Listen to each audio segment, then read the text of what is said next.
Alright, so hi everyone and welcome back to the Bankers Grid. Guys, bank of Baroda local bank officer का examination conduct हो चुका है.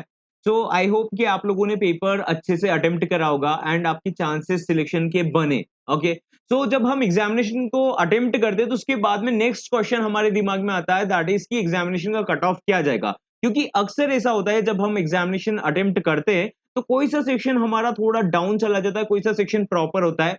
तो वो जो प्रॉब्लम बनता है वो हमारा सॉर्टेड हो सके. मैं पूरा उम्मीद करता हूँ कि आप लोगों का सिलेक्शन इस एग्जामिनेशन में हो, क्योंकि यहाँ पर वैकेंसीज बहुत ज्यादा है.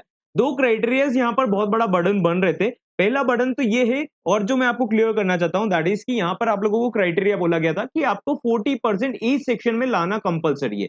अब ये जब बोला गया है कि कंपलसरी, तो बहुत सारे कैंडिडेट्स ऐसे हैं जिनको लगता है कि सर हमारा जनरल अवेयरनेस बेकार गया, हमारा इंग्लिश बेकार गया. आपको लग रहा होगा कि इंग्लिश आपने अच्छा अटेम्प्ट करा. अटेम्प्ट करने में कुछ नहीं होता, क्योंकि अटेम्प्ट तो हर कोई कर लेता है. बट जब रियल मार्क्स आते हैं तो वो कम होकर आते हैं ना, लोअर साइड पर आते हैं. एकदम 100% एक्यूरेसी आप अज्यूम नहीं कर सकते. आपको लगता होगा कि आपने 15 क्वेश्चन प्रॉपर्ली अटेम्प्ट करे तो 10 आ जाएंगे, 12 आ जाएंगे, मे बी पॉसिबल कि डाउन जा सकता है. ओके, बैंकिंग नॉलेज प्रॉपर आया था सभी का. ओके, इसमें सभी ने, मैंने देखा है सो फार की 15 से 20 तो मिनिमम सबने एक्यूरेसी के साथ में अटेम्प्ट करा है. जनरल इकोनॉमिक अवेयरनेस में जिसने बिल्कुल नहीं पढ़ा था, राइट, तो वो लोग तो 4-5 नंबर पर अटके हुए. जिसने पढ़ रखा है, I have gone through the reviews, तो आप लोगों का 10 से लेकर 18-17 के बीच में मार्क्स आ रहा है कि सर मेरा इतना नंबर एक्यूरेसी से काउंटेड करा हुआ है. रीजनिंग एबिलिटी और क्वांटिटेटिव एप्टीट्यूड में जिसने प्रिपरेशन नहीं करा है, ऑब्वियसली आप लोग ने प्रैक्टिस नहीं करा है, तो आपका नंबर कम रहेगा. अदरवाइज कैंडिडेट का यहाँ पर 10+ इजीली स्कोर हो रहा है. 10 to 12 तो बहुत बेयर मिनिमम स्कोर हो रहा है, क्योंकि 40% मतलब कितना हो जाएगा आप लोगों का, 12 मार्क्स इस सेक्शन में जनरल कैटेगरी को लेकर आना है.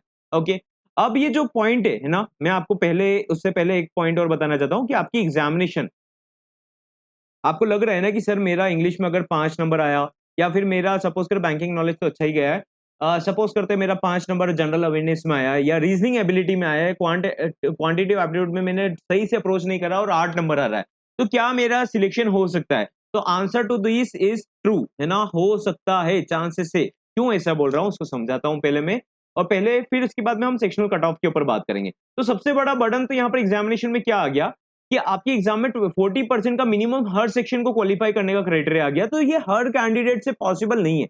अप्रोक्सीमेटली 2500 पोस्ट है, तो आपको लगता है 7500 कैंडिडेट्स शॉर्ट लिस्ट हो जाएंगे?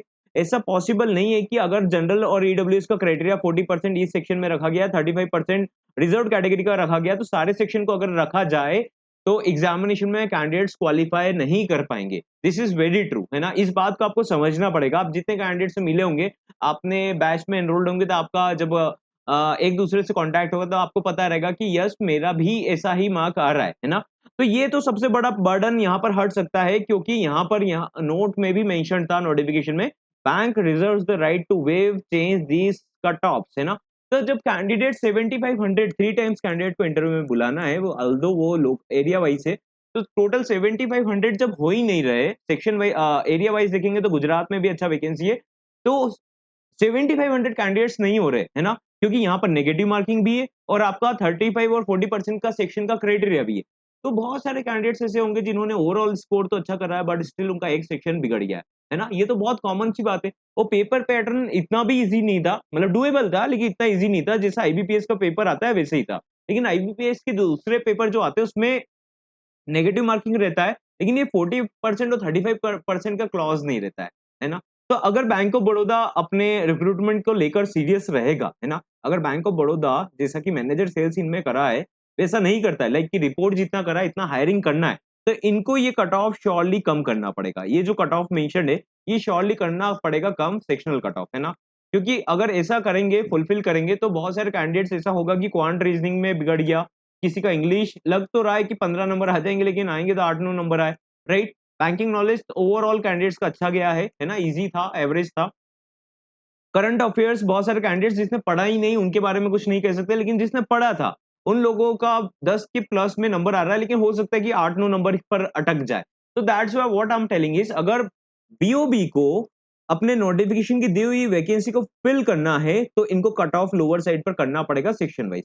ठीक है, ऐसा हुआ है पास में, एमएसएमई के साथ में भी हुआ है कि कट ऑफ का रेंज 10 नंबर का रखा था, लेकिन बाद में वो 7 मार्क्स के अप्रोक्सीमेटली भी गया था. तो ये डिपेंड करेगा, है ना। बीओबी को अगर ये 2500 पोस्ट को फुलफिल करना है तो आपके पूरे चांसेस है ना। अब यहाँ पर एक और ओवरऑल कट ऑफ के ऊपर हम बात करते हैं, तो जो भी कैंडिडेट्स है ना, किसको कंसिडर कर लेना है कि सर हमारा नेक्स्ट राउंड में जाना कंफर्म्ड है क्या। तो ये तो दो बात पर डिपेंड करेगा। पहला पॉइंट तो ये हो गया कि अगर सेक्शनल 2500 पोस्ट पूरी फिल करी जाएगी तो आपका कट ऑफ लोअर साइड पर करा जाएगा सेक्शनल का, तो आपके पूरे चांसेस बन जाएंगे। एक और कैटेगरी जब बनेगा कि ओवरऑल कट ऑफ किया जाएगा, जैसे कि आप देख पा रहे हो 30 टोटल मिलाकर 120 आपके मार्क्स का वेटेज है। तो कुछ जगह आप जैसे गूगल करते हो ना, तो उनके पास में लिमिटेड इन्फॉर्मेशन रहता है, मन से वो लोग अटेम्प्ट बता देते हैं और मन से कट ऑफ बता देते हैं। तो आप लोगों का है ना 120 में से बहुत सी जगह ऐसा देखने को मिल रहा है कि 80 कट ऑफ जाएगा, 70 कट ऑफ जाएगा, बट एक्चुअली मैं आपको एक एसबीआई सीबीओ का रियल एग्जांपल बताऊंगा, जहां पर ये 120 मार्क्स का तो पेपर होता ही होता है ना। 120 मार्क्स का पेपर होता ही होता है, उसके साथ में 50 नंबर का डिस्क्रिप्टिव राइटिंग होता है। 170 मार्क्स में वो भी सर्कल बेस्ड ऑफिसर है, जैसा लोकल बेस्ड ऑफिसर है, सर्कल बेस्ड ऑफिसर है। एसबीआई में आने के लिए और कंपटीशन ज्यादा रहता है, बीओबी से ध्यान दीजिएगा, है ना। और स्केल 1 पोस्ट है, बट वहां पर 2 साल का एक्सपीरियंस मांगा है, तो टैलेंटेड कैंडिडेट्स भी आते, आरआरबी से इधर उधर से भी कैंडिडेट्स आते अप्लाई कर कर, क्योंकि उनको एसबीआई में काम करना है। अब कैन यू बिलीव 170 में से cut off last year 60 cut off की अप्रोक्सीमेटली गया था रिटर्न एग्जाम का, जिसमें ये 50 नंबर का डिस्क्रिप्टिव राइटिंग लेटर ऐसे लिखने को भी था। तो 120 नंबर का अगर हम जोड़ें तो आप अज्यूम कर सकते हो कि 40-50 कट ऑफ जाता अगर इनका 120 नंबर का पेपर रहता। और एक और आपको एक अच्छी बात बताता हूं यहाँ पर कि इस एग्जाम में नेगेटिव मार्किंग नहीं था। अब नेगेटिव मार्किंग नहीं होने के बाद कट ऑफ कितना जाता है, 60, है ना। कितने में से, 170 में से। 5000 पोस्ट था, that is another story. But यहाँ पर आपका अगर 2500 पोस्ट है और 60-70 कट ऑफ ऐसे जा रहा है अगर, है ना, 170 को मिलाकर नेगेटिव मार्किंग नहीं है, तो आपका बीओबी का तो ओवरऑल कट ऑफ कम जाना चाहिए। क्यों? क्योंकि यहाँ पर नेगेटिव मार्किंग भी है और आपके साथ में क्या यहाँ पर प्रॉब्लम है कि यहाँ पर आपका 120 का वेटेज है और सेक्शनल कट ऑफ का प्रेशर था, है ना। सेक्शनल कट ऑफ का प्रेशर है तो कैंडिडेट ने बहुत बार पेपर बिगाड़ भी लेते, नेगेटिव मार्किंग भी करवा लेते। तो बाय कंसिडरिंग दिस फैक्ट, इस सेशन को मैं सम अप करना चाहूंगा। आप लोग दूसरी अपॉर्चुनिटीज के लिए ओपन रहिएगा। अगर आप गुजरात सर्कल और महाराष्ट्र कर्नाटका से बिलोंग करते हो तो इसको काउंट कर सकते हो, क्योंकि इनको 2500 पोस्ट को फुलफिल करना पड़ेगा। देखो यहाँ पर उन कैंडिडेट्स को 100% अजम्पशन कर लेना चाहिए जिनका सेक्शनल कट ऑफ तक क्लियर हो रहा है। अब आप टोटल नंबर पर मत जाना कि 70 मार्क्स नहीं आ रहे, 80 मार्क्स नहीं आ रहे। ये तो पूरा डिपेंड करेगा कि जिसका सेक्शनल कट ऑफ निकल रहा है तो वो उसका नेक्स्ट राउंड में, इंटरव्यू के राउंड में तो कॉल आना ही आना है। क्योंकि जब नेगेटिव मार्किंग रहता है तो ऑब्वियस हो जाता है कि इतने सारे सेक्शन को हैंडल करना मुश्किल हो जाता है, राइट। और प्री फिक्स्ड पैटर्न नहीं है, पहली बार एलबीओ पोस्ट आया, राइट। तो जिस कैंडिडेट का सेक्शनल कट ऑफ क्लियर हो रहा है वो तो 100% ये अज्यूम कर लें कि उनके चांसेस बन रहे, है ना, क्या, इंटरव्यू के लिए जाने के लिए। ओके, तो आप लोग उसके लिए प्रिपरेशन स्टार्ट कीजिएगा।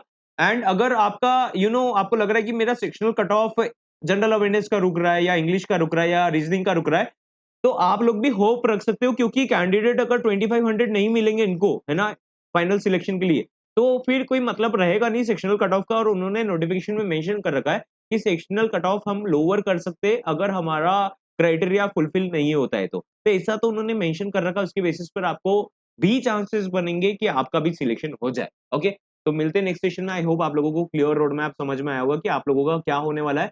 अगर आपके मार्क्स सेक्शनल कट ऑफ निकल रहा है तो आपको 100% चांसेस है कि आपका सिलेक्शन हो जाएगा। इतना कट ऑफ नहीं जाता है, 70, 75, 80 आउट ऑफ 120 ऐसा कोई सा एग्जाम नहीं आया है जितना कट ऑफ चला जाए। आप अज्यूम कर सकते हो एसबीआई सीबीओ जिस जो इससे कंपटीशन वाइज ज्यादा रहता है, 170 में से 60-70 कट ऑफ जाते, आपकी एग्जाम में बहुत कम कट ऑफ जाएगा, क्योंकि लोकल लैंग्वेज का भी टेस्ट था यहाँ पर, है ना। तो दैट्स वाई एक इम्पोर्टेंट पार्ट मुझे बताना था, कम्युनिकेट करना था, that I have done so far. आप लोग आपकी प्रिपरेशन दूसरी एग्जाम्स के लिए भी कंटिन्यू रखिएगा। एंड ये एग्जामिनेशन अगर सेक्शनल कट ऑफ क्लियर करा है तो इंटरव्यू के लिए भी प्रिपरेशन स्टार्ट कीजिएगा। सेक्शनल कट ऑफ को कम करा जा सकता है डेफिनेटली। मिलते हैं हम लोग नेक्स्ट सेशन में। और टिल देन आप लोग good luck for your results. और इंटरव्यू का आप लोगों का रिजल्ट आ जाएगा, मतलब कॉल आ जाएगा अक्टूबर में। बाय अक्टूबर आ जाना स्टार्ट हो जाएंगे, है ना। अक्टूबर में आप लोगों के इंटरव्यू कॉल्स आना स्टार्ट हो जाएंगे, उसके लिए प्रिपेयर्ड रहना। ओके, मिलते हैं नेक्स्ट सेशन में।